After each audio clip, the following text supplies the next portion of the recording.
आज का ये बजट इंटरिम बजट तो है ही, लेकिन ये बजट इंक्लूसिव और इनोवेटिव बजट है। इस बजट में कंटिन्यूटी का कॉन्फिडेंस है। ये बजट विकसित भारत के 4 स्तंभ युवा, गरीब, महिला और किसान सभी को एम्पावर करेगा। निर्मला जी का ये बजट देश के भविष्य के निर्माण का बजट है। इस बजट में 2047 के विकसित भारत की नींव को मजबूत करने की गारंटी है। मैं निर्मला जी और उनकी टीम को बहुत बहुत बधाई देता हूं। साथियों, इस बजट में युवा भारत की युवा आकांक्षाओं का, भारत की यंग एस्पिरेशंस का प्रतिबिंब है। बजट में 2 महत्वपूर्ण निर्णय लिए गए हैं। रिसर्च और इनोवेशन पर 1 लाख करोड़ रुपए का फंड बनाने की घोषणा की गई है। बजट में स्टार्टअप्स को मिलने वाली टैक्स छूट के विस्तार का भी ऐलान किया गया है। साथियों, इस बजट में फिस्कल डेफिसिट को नियंत्रण में रखते हुए कैपिटल एक्सपेंडिचर को 11,11,111 करोड़ रुपए की ऐतिहासिक ऊंचाई दी गई है। अर्थशास्त्रियों की भाषा में कहें तो एक प्रकार से स्वीट स्पॉट है।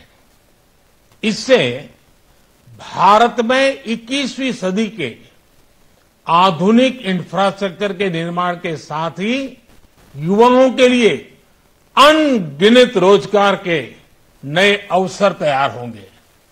बजट में वंदे भारत स्टैंडर्ड की 40,000 आधुनिक बोगियां बनाकर उन्हें सामान्य यात्री ट्रेनों में लगाने का ऐलान किया गया है।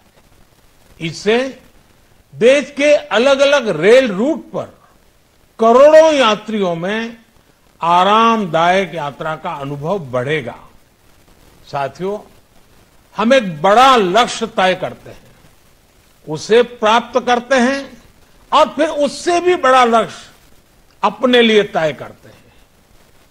गरीबों के लिए हमने गांवों और शहरों में 4 करोड़ से अधिक घर बनाए। अब हमने 2 करोड़ और नए घर बनाने का लक्ष्य रखा है। हमने 2 करोड़ महिलाओं को लखपति दीदी बनाने का लक्ष्य रखा था। अब इस लक्ष्य को बढ़ाकर 3 करोड़ लखपति दीदी बनाने का कर दिया गया है। आयुष्मान भारत योजना ने गरीबों की बहुत मदद की है। अब आंगनवाड़ी और आशा वर्कर, उन सबको इस योजना का लाभ मिलेगा। साथियों, इस बजट में गरीब और मध्यम वर्ग को एम्पावर करने, उनके लिए आय के नए अवसर बनाने पर भी बहुत जोर दिया गया है। रूफटॉप सोलर अभियान में 1 करोड़ परिवारों को सोलर रूफटॉप के माध्यम से मुफ्त बिजली प्राप्त होगी। इतना ही नहीं, सरकार को अतिरिक्त बिजली बेचकर लोगों को 15 से 20 हजार प्रति वर्ष की आय भी होगी और ये हर परिवार को होगी। साथियों, आज जिस इनकम टैक्स रेमिशन स्कीम की घोषणा की गई है, उससे मध्यम वर्ग के करीब 1 करोड़ लोगों को बड़ी राहत मिलेगी। पिछली सरकारों ने सामान्य मानवी के सिर पर दशकों से ये बहुत बड़ी तलवार लटका कर रखी थी।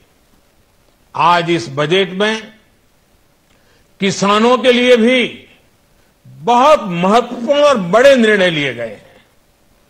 नैनो डीएपी का उपयोग हो, पशुओं के लिए नई योजना हो, पीएम मत्स्य संपदा योजना का विस्तार हो और आत्मनिर्भर ऑयल सीड अभियान हो।